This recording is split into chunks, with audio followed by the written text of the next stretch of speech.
All right, imagine this for a second, okay? A medication so potent that a single vial, just one, could hold the key to treating thousands of patients. That's the kind of world we're stepping into today, the world of biologics. And trust me, these aren't your grandma's pills. We're talking complex therapies, the kind derived from living organisms that are changing how we tackle some of the toughest diseases out there, from cancer to autoimmune disorders. It's incredible, really, when you think about the journey these biologics take. From that initial spark of an idea in the lab to ending up in a ready-to-use vial, it's a fascinating process. Intricate, highly controlled, and most people have no clue what's involved. You hit the nail on the head. And that's where we come in, right? We're going deep behind the scenes with blueprints, process flows, the whole shebang. Think of it like our own detective toolkit for cracking open the world of biologics fill-finish facilities. I like that, the detective toolkit, because it really is like a carefully choreographed operation, a blend of science and engineering, all working towards a single goal, turning that raw, usually frozen biologic substance into a treatment that's both safe and effective. No pressure, right? So before we get totally lost in the weeds in these high-tech pharmaceutical factories, let's break it down a bit. What makes biologics so different from your average medication? It's all in the source material. Unlike most drugs, which are chemically synthesized, biologics come from living organisms. We're talking proteins, antibodies, even gene therapies, incredibly targeted and powerful. But that complexity comes with a price tag. Manufacturing these things is a whole other ballgame.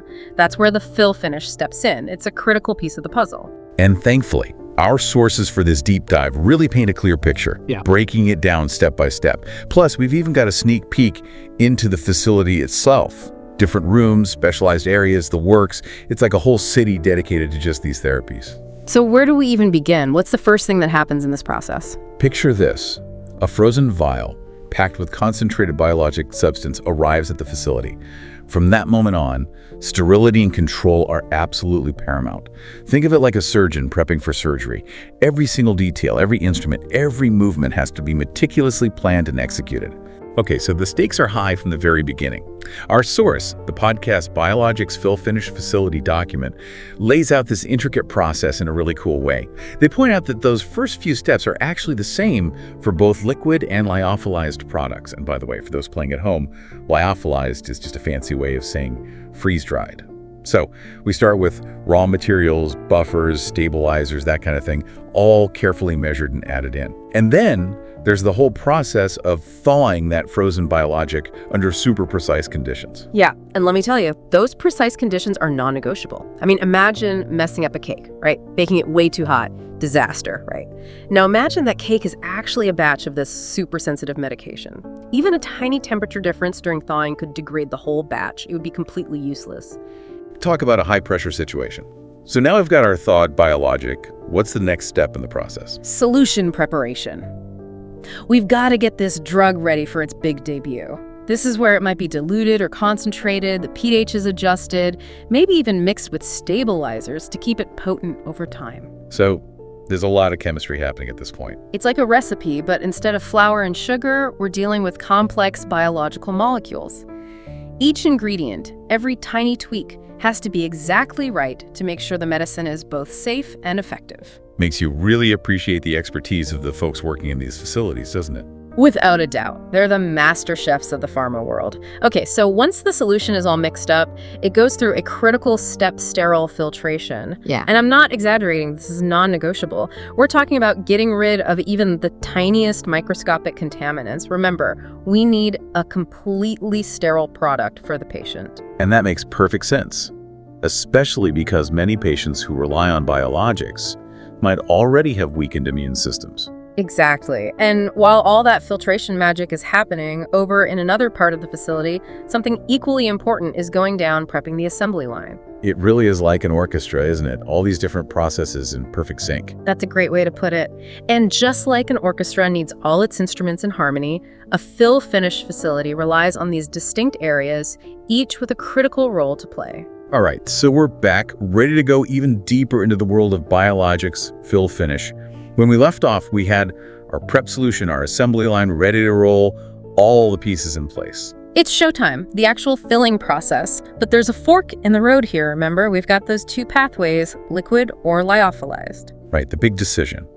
What determines whether a biologic takes the liquid route or goes on that freeze-drying adventure we talked about? Stability, mostly, and how they want to deliver the medication.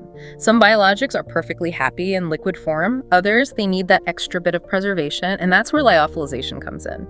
Think of it like, I don't know, how you'd preserve different kinds of food. Sometimes the fridge is fine. Other times, you gotta dry it out to lock in that flavor, make it last longer. So it's like we're creating a biological time capsule, making sure those delicate proteins stay potent and ready to go when needed. Exactly. But let's not get ahead of ourselves.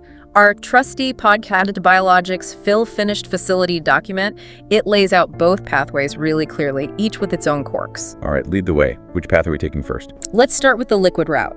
All about precision here, and sterility, of course. So picture this. Our prepared solution, still carefully temperature controlled, it heads to the filling area. And this is where we meet a new zone, the vial load room. Sounds pretty self-explanatory. That's where those sterile vials are prepped and ready to receive the good stuff. You got it. And imagine thousands of these vials all lined up, moving along a conveyor belt straight into the filling room. This is like the inner sanctum. Meticulously clean, air pressure tightly controlled, all to keep out any contaminants. This is where it starts to feel like a sci-fi movie. Are there robots involved? Tell me there are robots. Oh, there are definitely robots. A lot of modern facilities use robotic arms to fill each vial. Total accuracy, no chance of human error or contamination. Okay, that is seriously cool. But it makes sense. We're talking about life-saving meds here. Every single drop counts. Absolutely. Too little and the treatment might not work. Too much and you risk some nasty side effects. It's got to be perfect. And those robots, they're all about precision. So vials are filled, measured out perfectly. What happens next? Capping room is next. Each vial gets sealed up tight with a sterile cap. Got to protect those precious contents. And from there, it's inspection time, then packaging. Last checks before they head out into the world. And that's where that label control area comes in, right? The one we saw in the blueprint. Each vial needs its own ID, basically. Exactly. It's like giving them a passport. That's where all the essential info goes, the right label, batch number, expiration date, traceability, and patient safety. Can't mess that up. Seriously, the level of detail in every single step is amazing. But okay, let's back up for a second. Remember that other path we talked about, the lyophilization route? Ah, yes, freeze drying. It's amazing what they can do these days, preserving these super delicate molecules. It's like science fiction. Break it down for me. How do you even freeze dry something as complex as a biologic medication? All right, so it all starts with those same prepped vials, sterilized, ready to go. Just like the liquid pathway, they get filled with that precise dose of the solution. But here's where things get different. Instead of capping them right away, we're going on a freeze-drying adventure. Hit me with the science. It's all about carefully controlling the temperature and pressure. First, those vials are frozen solid, turning the liquid inside into a solid. Then, they use a vacuum to slowly and gently remove the ice through a process called sublimation. Sublimation? Yeah. That word just sounds cool, even if I don't fully get it. Basically, it means that a solid turns straight into a vapor, skipping the whole liquid stage. It's like dry ice, you know? It just disappears, no melting, no mess. Wow, that's pretty wild, and way less messy than I would have imagined. It's all about keeping those protein molecules intact, making sure they stay effective. So once all the moisture is gone, you're left with this perfectly preserved dry powder, ready to be sealed up. And that's where those specialized stoppers come in, right? To lock everything in tight. You got it. They stopper those vials right there in the lyophilizer, still under vacuum, to create that airtight seal. No moisture, no air, no contaminants, nothing getting in to mess with that precious drug. So no matter which path a biologic takes, liquid or freeze-dried, it's all about maximizing stability and safety.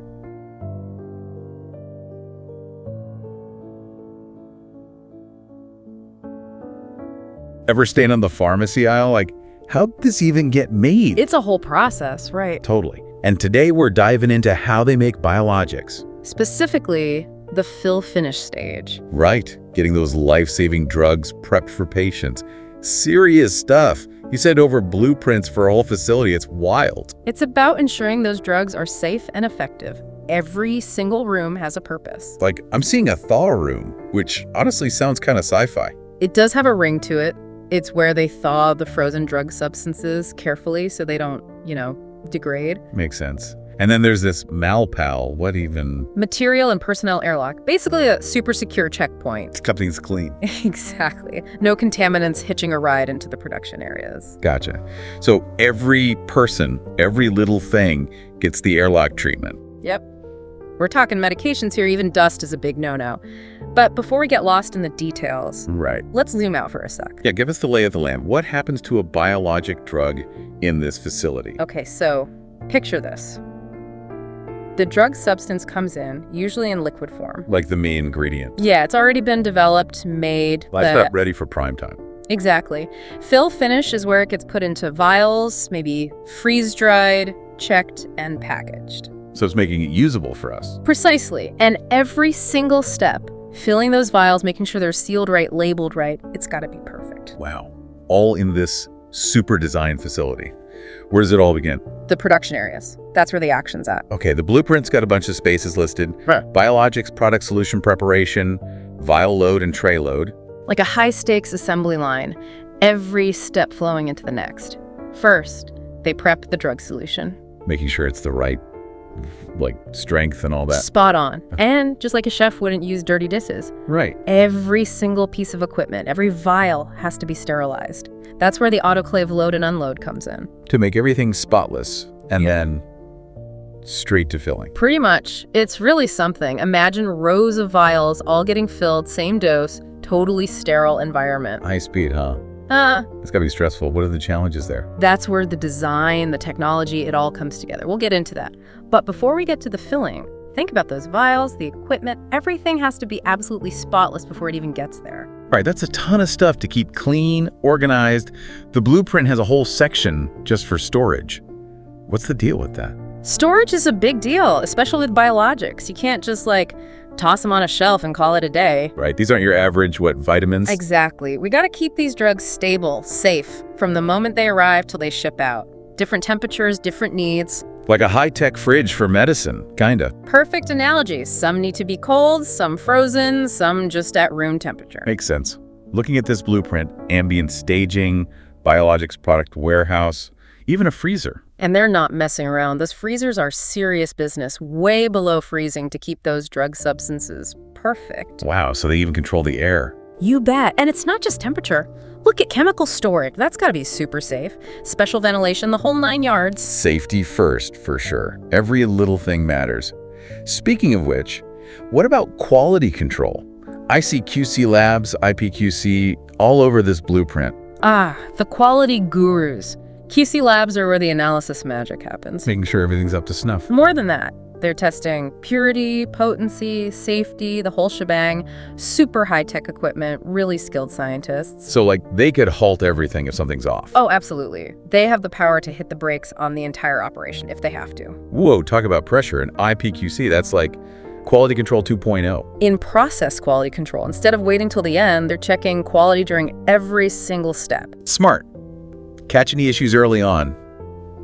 You know, it's amazing how much thought goes into everything here, even the simpler areas, I guess. The support areas. Don't underestimate those. You're talking locker rooms, offices, really. Think about it. You're coming in from outside. You're carrying dust, who knows what. You can't just waltz into the production zone. Good point. Locker room's the buffer. Change into gowns, hairnets, all that so you don't contaminate anything. Like a whole cleansing ritual. Exactly. And then you need offices for the paperwork, the schedules, all that fun stuff. So even the paperwork's got to be perfect. Traceability is key. Everything's documented, tracked, triple-checked. This whole facility, it's all connected, every single part. You know, there's one more thing I'd like to highlight. It's easy to overlook, but it's so crucial. The technical floors. They're kind of like the unsung heroes of the whole operation. Oh yeah, they were mentioned briefly. What exactly are they, and what makes them so important? Think of them as the behind-the-scenes crew. You don't see them on stage, but they make the whole show possible. Technical floors are usually located above or below the main production floors, and they house all those critical utilities, your HVAC systems, electrical systems, water purification, all the stuff that keeps everything running smoothly. It really is. But I gotta ask, how does this layout, this crazy level of detail, how does that actually lead to a safe and effective product? Something that actually helps someone? Now, that is the million-dollar question, isn't it? It really is. We've seen it all, the airlocks, the temperature-controlled areas. But it comes down to this. How does this crazy design actually help people? How do we know the final product is safe, that it works? It's all about minimizing risk. Every single detail, every choice, it all goes back to that. So walk me through it. How does the design do that? Well, think about how everything's laid out, the way materials move, people move. It's all about minimizing the chances of something going wrong. Contamination, temperature changes, things like that. So it's like a relay race or something. Yeah. Passing the baton, making sure it's handled carefully every step of the way. That's a great way to put it. And those airlocks we talked about, those Pia owls, they're not just for show. They're creating these separate zones. Keeps the bad stuff out. Exactly. And it's not just about safety, it's about making sure everything runs smoothly. Having dedicated areas for each step, keeps things moving, prevents delays. Because time is of the essence here, right? Absolutely. And then there's the regulatory piece.